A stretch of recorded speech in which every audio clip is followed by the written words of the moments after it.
Shape asanas. Pa is a shape which represents the culture of yoga. Now the students are doing Garudasana, Urdhva Padmasana. Strengthen our legs and hands, relieve stress, strengthen our muscles. Padmasana, Kavayasana, Snailasana.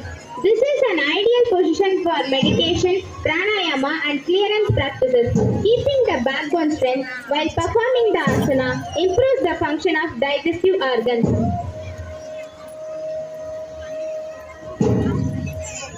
Yoga Mudra Garbhasana. Menstrual problem in women is cured. Function of liver and spleen activated.